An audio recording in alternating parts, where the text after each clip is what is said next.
High court की जितनी भी शक्तियां हैं वो हम लोग अब यहाँ पर प्रारंभ करते हैं। ये सारी चीजें हम आपको समझ में आ गई होंगी कि हाई कोर्ट की स्थापना कब हुई है, न्यायाधीश का स्वरूप क्या है, न्यायाधीशों की नियुक्तियों का, न्यायाधीशों को हटाने की क्या प्रक्रिया है, वो सारा का सारा, शपथ, वेतन भत्ते, न्यायाधीशों का स्थानांतरण, न्यायाधीशों पर प्रतिबंध और भारत के 25 हाई कोर्ट, ये सारे विषय हम लोगों ने डिटेल से कर लिए।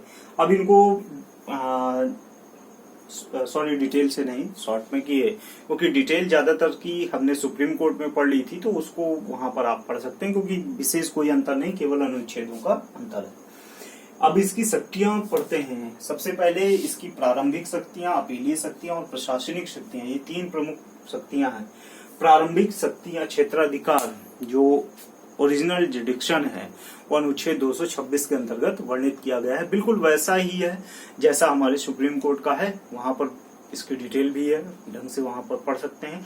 यहाँ पर शॉर्टकट में बताता हूँ कि प्रारंभिक क्षेत्राधिकार का मतलब है कि प्रारंभ करने वाला कोर्ट, शब्द से ही समझ में आता है, ओरिजिनल जुडिक्शन है, तो यहाँ पर जो प्रारंभ करने वाला है, स्टार्ट करने वाला है, उसकी बात की गई है। प्रारंभ का मतलब ये भी है कि ऐसे मामले जिन पर ये हाई कोर्ट प्रारंभ करता है। जैसे राज्य के कई ऐसे कानून होते हैं राज्यों के भीतर जहां पर हाई कोर्ट ही केवल कार्य कर सकता है, निचली अदालतें कार्य नहीं कर सकती, इसलिए सीधे मामले हाई कोर्ट में चले जाते हैं। जैसे पंचायतों के मामले हैं, पंचायत चुनाव के मामले हैं, नगर निगम के मामले हो सकते हैं, नगर निगम के चुनाव के मामले हो सकते हैं, तो ये सीधे हाई कोर्ट जाते हैं, न कि निचली अदालत में जाते हैं। दूसरा, जितने भी अनुच्छेद 226 के अंतर्गत ही मौलिक अधिकारों के, हमारे फंडामेंटल राइट्स के मामले हैं, वो अनुच्छेद 226 के अंतर्गत ही हाई कोर्ट को प्राप्त हैं। वहां पर भी प्रारंभिक स्वरूप है। देखिए, जब हम सुप्रीम कोर्ट पढ़ते हैं तो सुप्रीम कोर्ट में यही स्वरूप अनुच्छेद 32 में होता है, जब हाई कोर्ट पढ़ते हैं तो यही स्वरूप अनुच्छेद 226 में होता है। और हाई कोर्ट भी 5 प्रकार की रिट जारी कर सकता है। 5 प्रकार की वही रिट, बंदी प्रत्यक्षीकरण, परमादेश, निषेध, उत्प्रेषण और अधिकार परीक्षा, ये 5 प्रकार की रिट जारी कर सकता है। लेकिन हाई कोर्ट का ये भी स्वरूप है, वहां पर तो व्यक्ति के आधार पर ज्यादा कार्य होता है सुप्रीम कोर्ट में, यहाँ पर संस्थागत स्वरूप भी बहुत होता है, इसलिए रिट जारी करने का अधिकार हाई कोर्ट के पास ज्यादा है। ये ध्यान रखिएगा, सुप्रीम कोर्ट की अपेक्षा हाई कोर्ट के पास रिट जारी करने के अधिकार ज्यादा हैं। इसका रिट जारी करने का क्षेत्र विस्तार सुप्रीम कोर्ट की अपेक्षा ज्यादा शक्तिशाली है, जो अनुच्छेद 226 में ही विस्तार से वर्णित किया गया है। अपीलीय क्षेत्राधिकार का मतलब है, अपीलेट जुडिक्शन का मतलब बिल्कुल ये हालांकि किसी एक अनुच्छेद में वर्णित नहीं किया गया है मुख्य रूप से, इसको कई अलग अलग अनुच्छेदों में, 226 में भी कुछ हिस्सा है, 227 में भी कुछ हिस्सा है, 228 में भी कुछ हिस्सा है। अर्थात यहाँ पर जब हम बात करते हैं अपीलीय मामलों की बात, तो संवैधानिक मामलों में तो ये अपील हो ही नहीं सकती है, लेकिन ऐसे संवैधानिक मामले जो राज्य की सूची के विषय हो सकते हैं, या ऐसे विषय जहां पर कहीं ना कहीं हमारी जो खासतौर से ऐसे मामले जो हाई कोर्ट ये निर्धारित कर दे नहीं, उसके क्षेत्र विस्तार में आते हैं, सुप्रीम कोर्ट जाने की स्थिति में नहीं है, तो फिर ऐसे सभी मामले जो हैं वो हाई कोर्ट के अंतर्गत, संवैधानिक मामले भी हाई कोर्ट के अंतर्गत आ सकते हैं। संवैधानिक मामले वो जो नगर निगम के हो सकते हैं, हमारी पंचायतों के हो सकते हैं, वो संवैधानिक मामले भी इसके अंतर्गत आ सकते हैं। चुनाव से संबंधित विषय जो पंचायत और नगर निकाय के हैं, वो भी संवैधानिक अपीलेट के मामले में आते हैं, संवैधानिक अपीलीय स्वरूप में आते हैं। दूसरा स्वरूप है सिविल मामलों में अपीलीय विषय।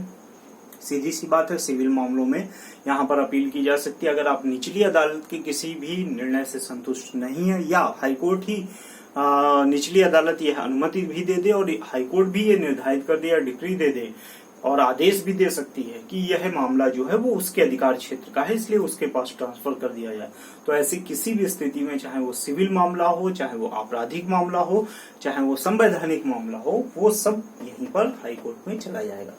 आपराधिक मामलों की बात करें तो जितने भी निचली अदालतें जजमेंट देती हैं, अगर कोई ऐसा जजमेंट है जिसमें मृत्युदंड दिया जा रहा है, तो फिर हाई कोर्ट के पास वह मामला जरूर जाएगा।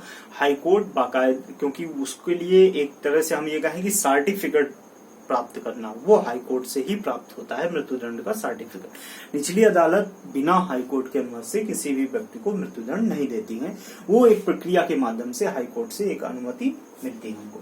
तो ये अपीलीय स्वरूप है, जहां पर आप निचली अदालतों के क्षेत्र में से किसी भी विषय से संतुष्ट नहीं है तो फिर यहाँ पर हाई कोर्ट में अपील कर सकते हैं। प्रशासनिक क्षेत्राधिकार जो अनुच्छेद 227 में वर्णित किया गया है, इसका मतलब है कि हाई कोर्ट को अपने प्रशासन का संचालन करने का अधिकार है। जैसे सुप्रीम कोर्ट को अपने प्रशासन का संचालन करने का अधिकार है राष्ट्रपति के अनुमति से, वैसे हाई कोर्ट को भी अपने प्रशासन संचालन करने का अधिकार दिया गया है। कुछ मामलों में राष्ट्रपति से और कुछ मामलों में राज्य के राज्यपाल से। तो ये स्थिति इसके अंतर्गत वर्णित की गई। कुछ मामलों में अंतरण की शक्ति, अंतरण मतलब ट्रांसफर की शक्ति, जो अनुच्छेद 228 में वर्णित की गई है। अंतरण का मतलब ऐसा भी है कि निचली अदालत का कोई विषय है तो एक जिले से दूसरे जिले में ट्रांसफर कर देना, एक बात। दूसरी स्थिति ये है कि अगर कोई ऐसा मामला है जो कम खंडपीठ, कम जजों की बेंच पर है तो उसको ऊपर की जजों की बेंच पर भेज देना, अर्थात एक सिंगल बेंच पर सुनवाई हो रही है और हाईकोर्ट के मुख्य न्यायाधीश की टीम को लगता है नहीं इसको डबल बेंच या ट्रिपल बेंच में जाना चाहिए तो डबल बेंच में जा सकता है, 3 न्यायाधीशों की बेंच में भी जा सकता है। तो ये अपना ट्रांसफर करने का अपनी स्थिति है।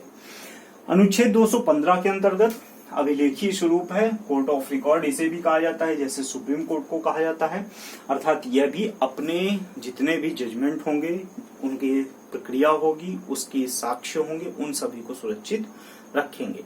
तो ये अपीलीय न्यायालय का स्वरूप पहला है। दूसरा, अवमानना। अगर आपने कोर्ट के किसी निर्णय की अवहेलना की है, उसके दिए गए किसी आदेश का उल्लंघन किया है, तो वह अवमानना पर नोटिस दे सकते हैं और सजा भी दे सकते हैं। बहुत छोटी सजा भी हो सकता है मुर्गा ही बना दें या हाथ ऊपर करके खड़े करवा दें, या अपने मुख्य न्यायाधीश के ऑफिस के गेट के बाहर आपको दिन भर खड़ा रखें, या ऐसा भी हो सकता है 6 महीने की सजा भी दे सकते हैं कारावास की। तो ऐसी भी स्थितियां हैं और जुर्माना भी हो सकता है। न्यायिक पुनराविलोकन की शक्ति का तात्पर्य है कि यहाँ पर भी हाईकोर्ट के पास बिल्कुल सुप्रीम कोर्ट की ही प्रकार की शक्ति है रिव्यू जुडिक्शन की, कि अपने दिए गए पिछले जजमेंट को वह रिव्यू कर सकते हैं और एक नया आदेश जारी कर सकते हैं। अर्थात यह भी सुप्रीम कोर्ट की तरह का ही अधिकार है जो हाईकोर्ट के पास भी है। ध्यान रखिएगा, ये हमारे हाईकोर्ट की शक्तियां हैं, चाहे प्रारंभिक हो, अपीलीय है, प्रशासनिक है और अंतरण की या अन्य जो शक्तियां हैं। मैंने यहाँ पर बहुत ज्यादा डिटेल से कुछ नहीं बताया, एक केवल ओवरव्यू दिया है। कारण ये है कि सुप्रीम कोर्ट हमने बहुत डिटेल से पढ़ा और उसमें हर चीज स्टेप बाय स्टेप पढ़ी है। कई सारी क्लासेस हो गई थी सुप्रीम कोर्ट की इसलिए, और उन सभी में इतना डिटेल से पढ़ा है कि यहाँ पर केवल अनुच्छेद पढ़ने की आवश्यकता है। आप वहां पर पूरा डिटेल से पढ़ सकते हैं, सब चीज जितना भी है वो सारा डिटेल से है। ठीक है मित्रों, तो ये हमारे हाईकोर्ट का स्वरूप है, हाईकोर्ट से संबंधित सारे विषय हैं। अब अगली क्लास में हम लोग मिलेंगे जो निचली अदालतों से संबंधित विषय होंगे। तब तक के लिए बहुत बहुत धन्यवाद।